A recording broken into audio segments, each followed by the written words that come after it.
दुर्योधन का बल देख आखिर क्यों श्री कृष्ण भी भयभीत हो गए। आखिर 10,000 हाथियों का बल होने पर भीम दुर्योधन पर हावी क्यों नहीं हो पाए।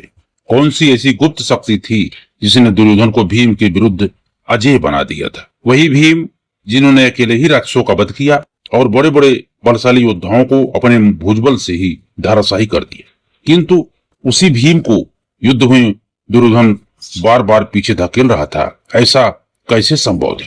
क्या दुर्योधन का शारीरिक बल भीम से कहीं अधिक था। क्या दुर्योधन के पास कोई ऐसी अद्भुत शक्ति थी जिसको कभी उजागर ही नहीं किया गया था।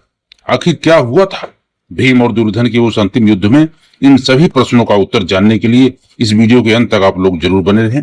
दुर्योधन कली राक्षस का अवतार था। महाभारत के आदि पर्व अध्याय 114 के अनुसार महर्षि व्यास के आशीर्वाद से गांधारी ने 100 पुत्रों को जन्म दिया था। उनमें सबसे पहले दुर्योधन ही जन्मा था और उसी दिन कुंती ने भीम को जन्म दिया था। आगे चलकर जब कौरव और पांडव थोड़े बड़े हुए तो उनके लिए बाल क्रीड़ा का आयोजन किया गया। वहां खेल में भीमसेन धृतराष्ट्र के सभी पुत्रों का मान मर्दन कर लाते थे। यूं तो धृतराष्ट्र के पुत्र बड़े बलवान थे, परंतु फिर भीम अकेले उन सभी 100 कौरवों को बस में कर लेते थे। दुर्योधन के मन तभी से भीम के लिए कटुता आ गई और उसने जल विहार की यार्ड में भीम को भोजन में कालकूट विष मिलाकर खिला दिया और उसे गंगा जल में धकेल दिया। भीमसेन बेहोशी की दशा में जल के भीतर डूबकर नागलोक में जा पहुंचे। वहां बहुत से महाविषधर नागों ने मिलकर भीमसेन को बहुत डसा। उनके द्वारा डसे जाने पर कालकूट विष का प्रभाव नष्ट हो गया। नागलोक में वासुकी ने भीमसेन को देखा। उसी समय नागराज आर्यक ने भी उन्हें देखा, जो कुंती के पिता सूरसेन के नाना थे। वहां आर्यक नाग ने वासुकी से कहा, नागराज यदि आप प्रसन्न हैं तो आपकी आज्ञा से उस कुंड का रस पीना चाहिए, जिससे 1000 हाथियों का बल प्राप्त होता है। तत्पश्चात भीम बैठकर कुंड का रस पीने लगे। वे एक ही सांस में एक कुंड का रस पी जाते थे। इस प्रकार उन महाबली पांडुनंदन ने 8 कुंडों का रस पी लिया। इस प्रकार भीम में हजारों हाथियों का बल आ गया था। परंतु एक बात कम ही लोग जानते हैं कि जन्म से ही दुर्योधन में 1000 हाथियों का बल था और भीम के इतने बल का सामना करने का दुर्योधन में कैसे बल आया, अब उस पर हम चर्चा करते हैं। दोस्तों, दुर्योधन ने अपनी प्रारंभिक शिक्षा गुरुद्रोण और कृपाचार्य से ग्रहण की थी। गुरुद्रोण ने उसे गदा युद्ध, खड्ग चलाना तथा शक्तियों के प्रयोग की कला एवं एक साथ ही अनेक शस्त्रों के प्रयोग की शिक्षा दी थी। हम सदा दुर्योधन को एक अहंकारी ईर्ष्यालु राजा के रूप में देखते हैं, किंतु एक तथ्य जो प्रायः विस्मित हो जाता है वह यह कि दुर्योधन उस काल के सर्वश्रेष्ठ गदा योद्धाओं में से एक था। बलराम, जो स्वयं गदा युद्ध के परम आचार्य माने जाते हैं, उन्होंने मिथिला में दुर्योधन को गदा विद्या की शिक्षा दी थी और बलराम ने स्वयं यह स्वीकार किया था कि दुर्योधन गदा युद्ध में भीम से अधिक कुशल है। भीम के पास बल था असीमित, अतुलनीय, किंतु दुर्योधन के पास भी तकनीक, मार्ग, ज्ञान, गदा युद्ध की वह सूक्ष्म कला जो शत्रु की शक्ति को उसी के विरुद्ध प्रयोग कर सकती है। वनवास के दौरान भीम ने अपना अधिक समय धनुर्विद्या सीखने में लगाया। वहीं दुर्योधन ने अपनी संपूर्ण शक्ति गदा युद्ध में निपुण होने में झोंक दी थी। उसने भीम का पुतला बनाकर उस पर निरंतर अभ्यास किया। महाभारत के वन पर्व अध्याय 252 के अनुसार गंधर्वों से पराजित होने के उपरांत दुर्योधन को गंधर्वों ने बंदी बना लिया। तब दुर्योधन के कहने पर अर्जुन ने चित्रसेन से युद्ध किया और गंधर्वों को पराजित कर दुर्योधन को छुड़वाया था।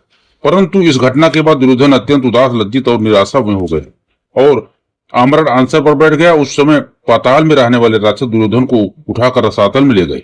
तब वहां दानव दुर्योधन से बोले, महाराज, पूर्व काल में हमने तपस्या द्वारा भगवान शंकर की आराधना करके आपको प्राप्त किया। आपके भीतर का नाभि से ऊपर का भाग वज्र समूह से बना हुआ है। वह किसी भी अस्त्र शस्त्र से विदीर्ण नहीं हो सकता। श्री कृष्ण अंतिम युद्ध से पहले दुर्योधन की गदा कला की प्रशंसा करते हुए कहते हैं, भीम और दुर्योधन ने समान शिक्षा प्राप्त की है, किंतु भीम अत्यधिक बलशाली हैं, जबकि धृतराष्ट्र और दुर्योधन गदा युद्ध की कला में अधिक निपुण हैं और उसने इस विद्या का अधिक अभ्यास भी किया था। यदि युद्ध निष्पक्ष नियमों के अनुसार हुआ होता तो भीमसेन कभी दुर्योधन को पराजित नहीं कर। हाँ, यदि वे नियमों का उल्लंघन करें तभी दुर्योधन का वध संभव है। आगे श्री कृष्ण कहते हैं, धृतराष्ट्रपुत्र दुर्योधन चाहे युद्ध से थक भी गया हो, किंतु गदा धारण किए हुए उसे धर्म पूर्वक युद्ध में स्वयं यमराज भी अपने दंड से पराजित नहीं कर सकते थे। महाभारत के शल्य पर्व अध्याय 58 के अनुसार दुर्योधन और भीम का बड़ा ही भीषण गदा युद्ध हुआ था, जो उन दोनों का अंतिम युद्ध भी था। उस युद्ध में दुर्योधन का पराक्रम देखकर सब चकित रह गए थे। दोनों के बीच भीषण द्वंद्व हुआ था दोस्तों। तभी तीर्थाटन करते हुए बलराम को नारद मुनि से कुरु संहार का समाचार मिला। अतः वे वहां पहुंच गए। भीम और दुर्योधन गदा युद्ध में जुट गए। दोनों का पल्ला बराबर था। भीम ने दूत कीरा के समय द्रौपदी के अपमान पर यह प्रतिज्ञा ली थी कि मैं दुर्योधन की जंघा तोड़ डालूंगा। भीम के देखने पर श्री कृष्ण ने अपनी बाईं जांघ को ठोका। भीम संकेत समझ गए और उन्हें पैतरा बदलते हुए दुर्योधन की जांघें गदा से तोड़ डाली।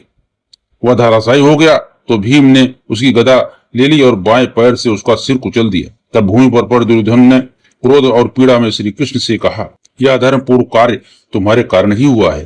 तुमने ही संकेत देकर भीम को मेरी जंघा तोड़ने की याद दिलाई। दुर्योधन का आश्रय यह था कि यदि युद्ध केवल गदा युद्ध के नियम के अनुसार चलता तो भीम उसके विरुद्ध विजय प्राप्त नहीं कर पाते। इसी कारण बलराम भी अत्यंत क्रोधित हो उठे। उस समय बलराम जी ने स्वयं आर्तनाद करते हुए भीमसेन में धिक्कार है, इस धर्म युद्ध में नाभि के नीचे जो प्रहार किया है वह गदा युद्ध के नियम के खिलाफ है। दुर्योधन की दशा देखकर वे क्रोध से तिलमिला उठे। तदनंतर बोले, राजा दुर्योधन मेरे समान बलवान था। गदा युद्ध में उसकी समानता करने वाला कोई नहीं था। यहाँ अन्याय करके केवल दुर्योधन नहीं गिराया गया है, मेरा भी अपमान किया गया है। ऐसा कहकर महाबली बलराम अपना हल उठाकर भीमसेन की ओर दौड़े। हलधर को आक्रमण करते देख भीमसेन तनिक भी व्यथित नहीं हुए। उस समय श्री कृष्ण ने आक्रमण करते हुए बलराम जी को बड़े प्रयत्न से पकड़ा।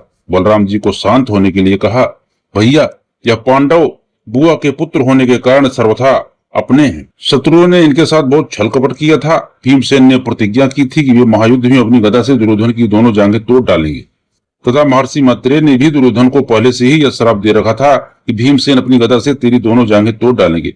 अतः बलभद्र जी, इसमें भीमसेन का कोई दोष नहीं है, इसलिए आप भी क्रोध को त्याग दीजिए। इस पर बलराम जी बोले, कृष्ण तुम मुझसे जिस प्रकार इस कार्य को धर्म संगत बता रहे हो वह सब तुम्हारी मनमानी कल्पना है। यह प्रसंग यह दर्शाता है कि महाभारत दुर्योधन को केवल खलनायक के रूप में प्रस्तुत नहीं करता, वह धर्मी अवश्य था, किंतु साथ ही वह महान योद्धा, अद्वितीय गदाधारी और युद्ध भूमि में अपराजेय साहस रखने वाला क्षत्रिय भी था। भीम दुर्योधन से अधिक शक्तिशाली थे, किंतु दुर्योधन अधिक प्रशिक्षित, अधिक कुशल योद्धा था। आज की वीडियो में दोस्तों इतना ही। आशा करते हैं कि आपको यह वीडियो अच्छा लगा होगा। यदि वीडियो अच्छा लगा हो दोस्तों तो वीडियो को लाइक करें और चैनल नए हैं चैनल को सब्सक्राइब कर बेल आइकन को जरूर प्रेस करें। बोलिए सनातन धर्म की जय, वैदिक धर्म की जय और सभी साधु संतों और देवी देवताओं की जय। मिलते हैं दोस्तों अगले वीडियो में। जय श्री कृष्ण मित्रों।